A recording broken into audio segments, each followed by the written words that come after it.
네, 지난주에 이어서 우리 인간의 영원한 이상향, 유토피아, 토마스 모어의 그 유토피아가 오늘 이 땅에서 어떻게 실현되고 살아가는지 말씀을 이어서 하겠습니다. 이 유토피아의 토마스의 유토피아는 그 내용에 보면 브라질의 그 유토피아의 섬을 만듭니다. 그 섬은 원래 본토였으나 대륙과 조금 떨어진 그 유토피아의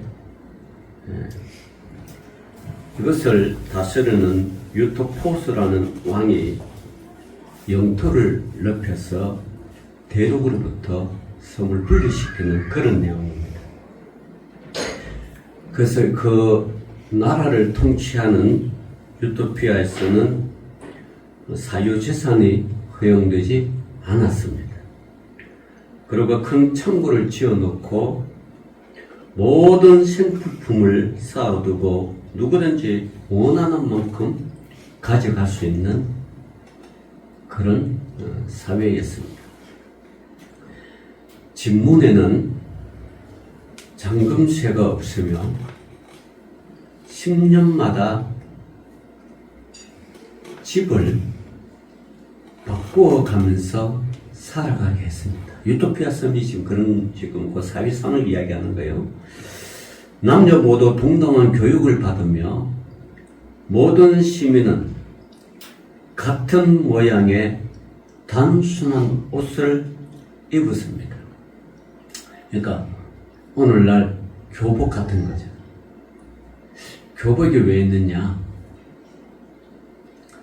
빈부격차를 없애려고 입는 옷이 학생들에게 교복이에요. 뭐 속은 어떤지 모르지만 어쨌든 교복을 입으면 잘 사는 사람이든 못 사는 사람이든 겉으로 드러나는 학생들은 그 교복만 보이잖아요. 그래서 유토피아에 사는 사람들은 그 모양을 단순한 옷으로 입혔고요. 또 이 섬의 사람들은 모든 시민은 농사, 뜨개질, 목공일에 종사합니다. 식사는 공동회관에서 함께 나누며 노인과 관리는 약간 우대를 받습니다. 병원은 무료이고요. 안락사가 허용됩니다. 모든 종교는 허용되며 종교 간 관용이 이루어지고 있습니다. 그러나 여기에서도 금지된 것은 뭐냐 그러면 도박이고 또 짐승을 사냥하는 사냥이고 또 시체를 화장하는 화장이고 그리고 점성학, 그 점 같은 거 또 하늘의 별점 뭐 이런 걸 금지했습니다. 이것이 토마스 모어가 꿈꾸는 이상향 유토피아의 최고의 공화국이었습니다. 그 소설 속이 그렇다는 거예요. 유토피아가 어떤 것인가? 자, 오늘 말씀으로 돌아왔어요. 출애굽에서 시작하여 시내산 언약을 거쳐서 광야 40년간의 긴긴 그러나 하나님과 동행하고 있는 이스라엘 민족은 지금 요단강 동쪽 모압 평야에까지 다 왔습니다. 요거 넘으면 모압 함장 오늘날 요르단입니다. 요르단. 그 예수님의 세례때 보면 요쪽은 이스라엘, 요쪽은 요르단. 그 섬에 있는 사람이 모세가 너브산에서 올라가죠. 올라가서 바라보면 이제 젖과 꿀이 흐르는 가나안 땅을 곳곳이 있는 것이죠. 자, 이 자리는 200만 이스라엘이 40년의 긴긴 광야 생활을 마감하는 마감의 끝자락이었으며 약속의 땅 가나안을 눈앞에 펼쳐져 있는 경계선상입니다. 나중에 여러분이 뭐 이스라엘 성지순례를 한번 가야죠. 반드시 한번 가봅시다. 우리 교회도 옛날에 뭐 미얀마도 갔는데 이번에는 이스라엘 땅만 갔다 오면 한 일주일 걸리고 조금 뭐 좀 구체적으로 본다 그러면 한 12일 이 정도면 갑니다. 뭐 다 같이 저기 이슬람 사람들은 그 사우디아라비아에 그 사우디에 있는 그 뭡니까 그 순례 자기 그 이슬람 그 종교 창시자 모하메드 그 무덤을 보려고 전 세계의 이슬람을 믿는 사람들이 그곳으로 모여들잖아요. 1년에 한 번씩. 그러다가 뭐 압사당하기도 하고 죽기도 하고 그러면서도 이슬람 믿는 사람들이 일평생에 한 번은 거기서 가는 것은 순례의 땅입니다. 아니 생명이 없는 영생이 없는 그 이슬람 사람들이 종교 창조자 모하메드 땅도 가는데 우리는 영원한 생명이 있고 그죠? 영생이 있는 예수님의 탄생기 베를렘도 가보고 또 예루살렘도 가보고 또 성지 이스라엘의 성지 순례 우리라도 가봐야죠. 한번 가봅시다. 이제 돈 모아가지고 하여튼 끝까지 와서 그래서 이 광야의 가나안 땅이 펼쳐지는 거죠. 그래서 이제 이 토마스 모아의 영어로 말하면 이것이 이스라엘 민족의 유토피아의 땅입니다. 왜냐하면 그것이 뭐요? 하나님의 말씀은 젖과 꿀이 흐르는 땅이기 때문에. 신학적으로는요, 이 땅 없는 백성에서 땅을 차지하는 백성이 되는 거룩한 자리입니다. 땅이 없는 백성에서 땅을 차지하는. 나중에 지금도 이스라엘 건국한 이유가요. 이유가 뭐냐 그러면 1920년, 30년 지금 이스라엘에 땅을 샀기 때문에 돈 많은 부자들이 땅을 샀기 때문에 그 땅을 이렇게 이스라엘 사람들이 정착해서 사는 거예요. 거기에서 국가가 이루어지는 거예요. 예. 지금 이스라엘이 지금 그러는 거예요. 땅을 샀기 때문에. 자, 신학적으로는 땅이 없는 백성에서 땅을 차지하는 백성으로. 바로 이 거룩한 순간에 모세만이 다른 사람은 다 땅을 그 가나안 땅 들어가는데 유일하게 못 들어간 사람이 누구죠? 모세입니다. 여러분 모세 인생 참 불쌍하지 않아요? 애굽의 왕자로 이쪽대가 살다가 80세에 광야로 쫓겨나가 방황 40년 방황하다가 다시 돌아와서 애굽에 그 있는 이스라엘 백성들을 이끌어 40년 광야를 방황하는데 이제 가나안 땅에 눈앞에 들어와 있는데 그 가나안 땅을 못 들어간다고 정탐꾼 12명을 보내가 못 들어간다고 했던 그 10명은 다 광야에서 다 죽이고 여호수아와 갈렙만이 그 땅을 바라보면서 가는데 그 이스라엘 민족을 다 이끌고 그 눈앞에 있는 가나안 땅을 당연히 가야 되잖아. 근데 하나님은 뭐요? 못 갑니다. 유일하게 못 간 사람이 모세입니다. 가나안 입성이 거부되었습니다. 자신만이 거부된 그 자리 얼마나 원통하고 안타깝겠습니까? 다 이루어놨는데 가면 되는데 하나님이 뭐요? 못 가. 그러나 목자 없는 양과 같이 되지 않게 하소서라고 탄원하는 모세는 이제 그의 송별 연설이 시작합니다. 이게 신명기예요. 송별 연설. 신명기 1장 8절에 한 땅이 내 앞에 있으니 그 땅 위에 세울 하나님의 도성을 설교하기 시작합니다. 이 유명한 설교를 묶은 책이 바로 신명기 책이에요. 신명기란 창세기, 출애굽기, 레위기, 민수기의 종합이라는 의미이며 제2의 율법이기도 합니다.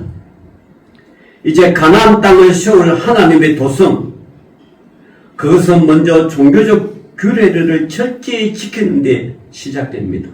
그래서 이스라엘 백성들이 가나안 땅에 들어가면요, 매년 토지 소산의 10분의 1을 바쳐야 합니다.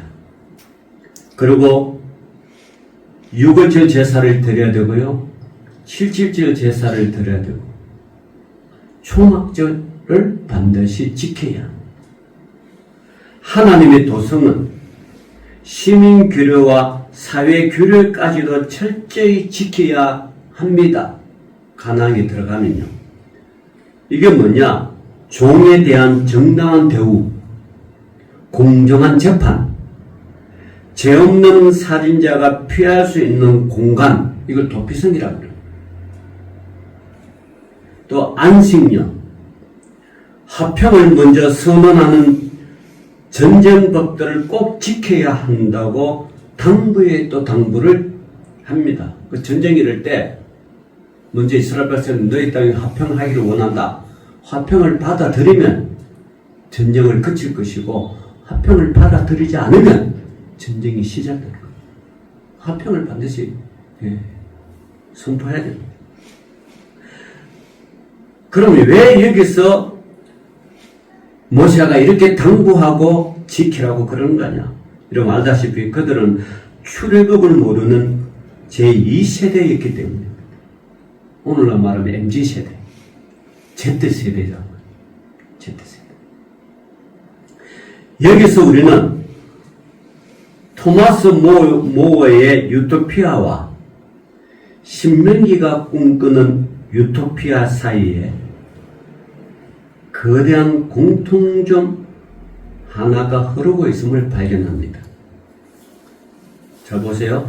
자기 자신이 귀족이고 한 나라의 수상이면서도 자신이 누르고 있는 왕정 제도가 얼마나 위선적이며 많은 서민들을 죽음으로까지 몰아가며 악마적인가를 직시하고 있는 토마스 모어의 이 역사적인 타락, 그리고 그 역사의 뒤에서 하나님의 거대한 구원의 비밀을 보고 또 읽고 있는 이 신명기.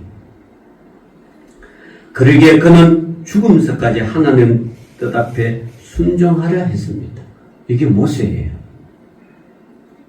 약속의 땅에 거부된 자리에서도 하나님과 하나님의 백성인 이스라엘과의 관계가 하나님과 자신과의 관계보다 우선해야 된다는 그 모세.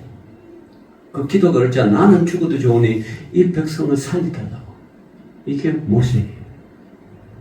그러기에 모세는 자신의 죽음마저도 하나님 안에 있음을 알고 있었습니다. 그러기에 노아와 모세가 꿈꾸는 미래 세계는 절대 권력을 휘두르는 왕정 체제가 아니었습니다. 모든 사람이 인간으로 함께 살아가는 공동사회가 이 두 사람이 꿈꿨던 미래 세계, 요거 두 개는 똑같아요. 그러나 토마스 모어의 유토피아와 모세의 신명기 사이에 건널 수 없는 다리 하나가 깊게 깔려있는데 이 두 사이가 뭐냐? 토마스 모어가 말하는 유토피아와 모세가 말하는 신명기 속에 요 유토피아, 하나님 나라, 이게 요 두 사이가 뭐냐? 자, 잘 들어보세요. 유토피아는 모든 사람이 동등한 인간으로 살아가는 평등주의 사회였습니다. 동등한 교육을 받고 모두가 노동을 해야 하며 모두가 모두의 재산을 공유하는 평등사회였습니다. 그러나 엄밀한 의미에서 유토피아는요, 한 가지가 없는데 그게 뭐냐? 이웃이 없습니다. 이웃이 없어요. 이웃을 배려하는 사랑은 존재하지 않습니다. 유토피아는 그 사회를 창조해내는 이웃, 너와 나를 하나로 묶어주는 이웃 공동체가 없는 게 이 유토피아예요. 그러기에 아름다운 이상에도 불구하고 유토피아는 하나의 정치적인 이데올로기아로 전락했습니다. 여러분, 지구상 세계 역사에도 이런 일이 있었죠. 토마스 모어의 유토피아가 강력한 힘이 살아난 것은 20세기에 회오리 바람처럼 일으켰다가 사라져간 공산주의입니다. 공산주의는요, 다 같이 생산하고 다 같이 먹죠. 말은 참 좋아요. 유토피아 사상. 계급 없는 사회, 그것이 공산주의의 슬로건이었습니다. 잘 들어보세요. 그러나 이 공산주의는요, 평등주의의 실현을 약속하고 나선 그들, 그러나 그들은 계급 없는 사회를 세우기 위하여 수많은 이웃들을 죽여야 했습니다. 공산주의는 이웃이 없잖아. 말 안 들으면 다 뭐요? 다 죽여버리죠. 그리고 새 계급을 만들어 이웃을 학대해 갔습니다. 이게 토마스 모어의 유토피아예요. 이 공산주의가 이렇게 했단 말입니다. 20세기에. 오늘날도 저 북한, 그래야 안 그래요? 그렇다면. 평양만 지금 여러분 사람 사는 도시지, 평양을 벗어나는, 여러분 한번 보세요. 대한민국은 거주의 자유가 있어요, 없어요? 있어요. 여기 살다가, 서울 살다가, 제주도 살다가, 울릉도 살다가, 자기가 원하는 대로 살 수 있어요. 근데 북한에는 그렇게 못합니다. 북한에는 평양을 벗어나면요, 평양을 들어오려고 그러면요, 통행증이 있어야 돼, 통행증. 통행증을 발급받아야 들어올 수가 있는 거예요. 이런 사회는요, 전 세계에 북한밖에 없어요. 근데 북한이 주장하는 것은 뭐예요? 토마스 모어의 유토피아라는 거예요. 근데 이것이 이웃에 대한 배려가 없어요. 그 유토피아를 건설하기 위해서 이것을 방해되면 모든 사람들은 이웃이든 뭐든 다 죽여버립니다. 오로지 권력만 남아있어요. 계급 없는 사회는 궁극적으로 뭐냐? 계급 없는 사회의 진정한 유토피아는요, 이웃 사랑에서 시작되어야 합니다. 이웃 사랑. 그리고 이웃들과 함께 창조해내는 사회여야 합니다. 토마스 모어의 유토피아로부터 영향을 받아 또 다른 흐름이 16세기 어린이 세대를 거부하고 성인 세대만 들고 나온 소위 재침례파 운동도 일어났습니다. 오늘날 여러분 침례 교단은요, 어린이 세대를 인정하지 않습니다. 그래서 여러분 교회를 선택할 때요, 잘 선택해야 돼요. 무조건 가면 안 돼요. 더구나 침례교 이런 데는 어린이 세대를 인정하지 않아요. 어른 세대만 인정합니다. 긴 역사의 소용돌이를 띠고 또 미국 펜실버니아에 자리 잡은 아미시 모멘트라는 공동체가 있습니다. 여기 펜실버니아, 제가 작년에 아들하고 갔는데 펜실버니아에 갔어요.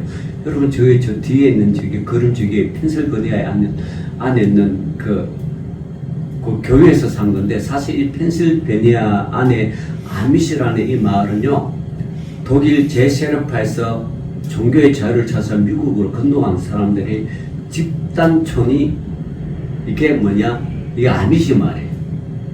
이 아미시 마을도 공동생산, 공동으로 먹어요.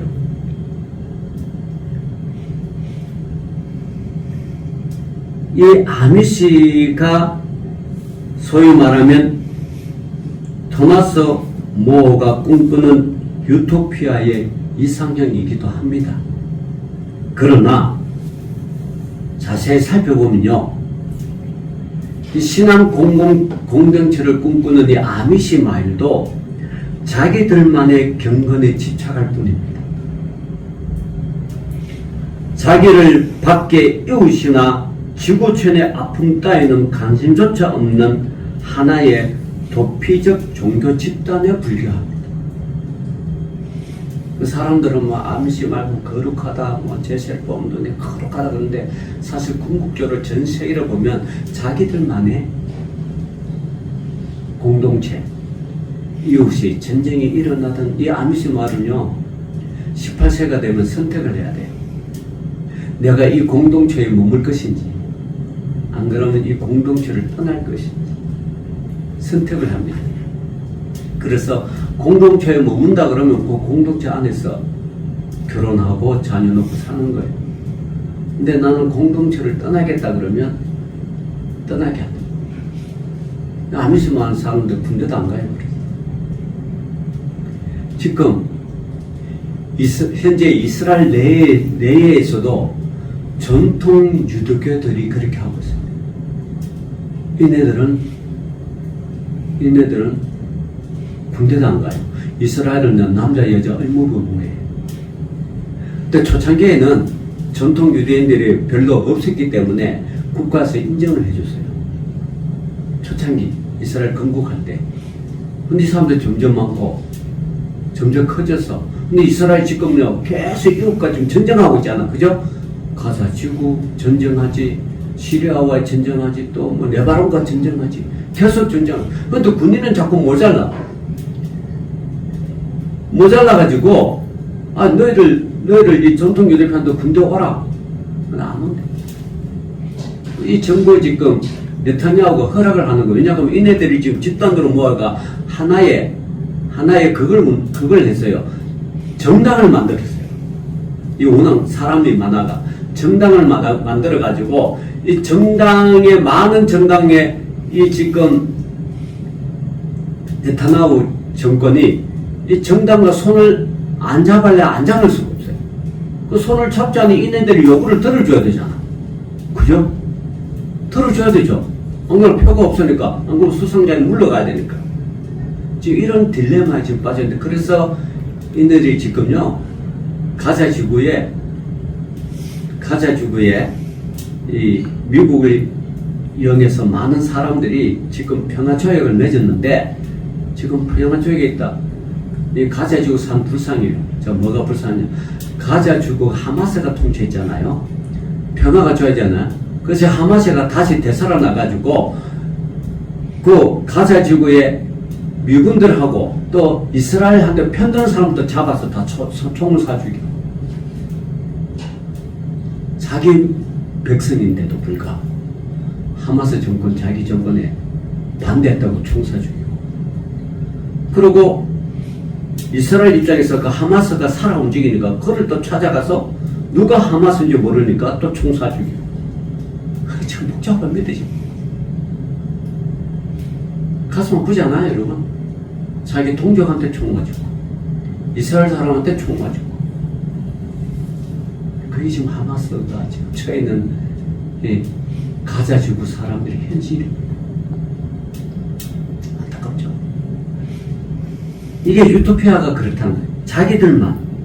자, 그러나 오늘날 신명기가 목놓아 외치고 또 반복하는 땅의 신학, 죽음이 임박한 모압 평지에서 수없이 반복하는 모세의 땅의 신학, 비록 후일 이스라엘이 계속 실패하고 배신한 하나님의 도성이었으며 3300년이 지난 오늘까지도 한 가지만이 살아있는 것이 뭐냐 그러면, 가나안 땅 위에 세울 하나님의 도성, 평등 사회를 넘어 그 속에 사랑을 창조하는, 그래서 생명을 숨쉬게 하는 공동체가 뭐요?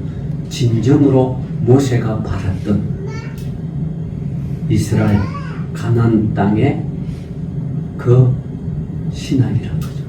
그 말씀을 오늘 신명기에서 모세가 이야기하는 거예요. 너희는 이웃을 사랑하라. 이웃에 대한 따뜻한 배려를 만드는 사회입니다. 그래서 신명기는 말합니다. 신명기 14장 29절에 보면 11조를 드릴 때도 분깃이 없는 레위인뿐만 아니라 내 성중에 거류하는 곱과 고아와 가부들이 와서 배를 부르게 하기 위함이니 오늘 말씀 속에 있는 게 신명기 속에. 그리고 신명기 15장 13절에는 7년째 종을 풀어 자유인이 되는 그날 빈손으로 가게 하지 말아야 한다. 살 수 있도록 돈을 주라는 것. 평등한 사회. 그러나 그 뒤에는 반드시 따라야 할 것이 있다 하면 이게 이웃에 대한 사랑입니다. 토마스 모어가 말하는 유토피아는 평등 사회는 맞는데 이웃에 대한 사랑이 없어요. 그리고 제세르파의 운동인 침례교단은 똑같은 생명인데 유아세르는 인정하지 않습니다. 성인세르. 그리고 거기서부터 종교의 자를 찾아 미국으로 건너왔던 이 제세르파에서 이 펜실버니아에 있는, 펜실버니아만 있는 것이 아니라 곳곳에 미국 땅에서 이 아미시 마을, 이 사람들도 자기들만의 유토피아를 건설하고 만드는데 이웃에 대한, 국가에 대한 사랑이 없어요. 자, 신명기는 이런 겁니다. 이웃도 사랑하고 국가도 사랑하고. 이웃사랑, 하찮은 말 같은 이웃사랑. 그러네 이 한마디가 신명기의 땅의 신학을 토마스 모어가 주장하는 유토피아로부터 또 공산주의의 허상으로부터, 아니 오늘 이 땅에 한국 땅에 난무하는 정치 이데올로기로부터 구별하는 키워드예요. 그리고 오늘 한국 정치가요, 여야 죽일 듯이 싸웁니다. 뭐 중간지대가 없어요. 너 아니면 너야. 우리 편 아니면 적이야. 이런 사회는 결코 좋은 사회가 아닙니다. 공동체 사회가 좋은 사회. 이웃에 대한 사랑. 그래서 이 땅에 교회가 소정 이유가 그겁니다. 교회를 통하여 뭐요? 하나님 사랑이 흘러가게 하고 또 뭐요? 이웃 사랑이 흘러가는, 이게 십자가 정신 아니에요? 수직과 수평의 하나님 사랑. 그래서 교회가, 하나님의 몸된 교회가 소중한 이유가 그거예요. 교회는요, 끊임없이 하나님 사랑이 흘러가야 돼. 이웃에 대한 사랑이 흘러가요. 교회가 크고 적고 상관없어요.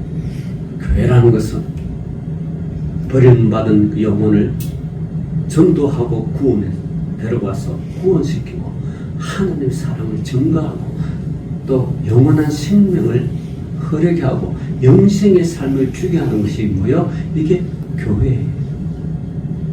하나님이 그래서 예수 그리스도를 통하여 교회를 세운 거. 오늘 성찬식도 그런 거 아니에요? 내 피와 살을 먹는 자는 하나님께서 영원한 생명을 주시겠다고 하는 이 교회가 진정한 유토피아의 가장 완성된 모범이라는 거죠. 공산주의도 아니고 펜실버니아의 자기들의 삶도 아니고 또 여러분 우리가 원하는 그 유토피아 이 땅에서는 없어요. 그러나 교회에는 유토피아를 실현하고 진짜 하나님의 사랑을 실현하고 모세의 신명기를 실현하고 모세가 원했던 삶 실현하는 것이 이 이스라엘 민족의 공동체가 되고 또 이후에 예수 그리스도를 통하여 교회가 된 것이 신명기의 정신을 이 교회를 통하여 흘러가게 만드는 것이 모세의 고별 설교이고 하나님의 사랑이라는 거죠. 오늘의 이 교회를 여러분 잘 세워나가서 하나님을 사랑하고 이웃을 사랑하는 정말 사랑의 공동체가 되기를 주 이름으로 축원합니다. 기도합시다. 주님 감사합니다. 오늘도 교회를 통하여 하나님의 사랑, 이웃 사랑을 잘 실천하는 믿음의 백성들 되게 하여 주옵소서. 예수님 이름으로 감사하며 기도 올리옵나이다. 아멘. 아멘.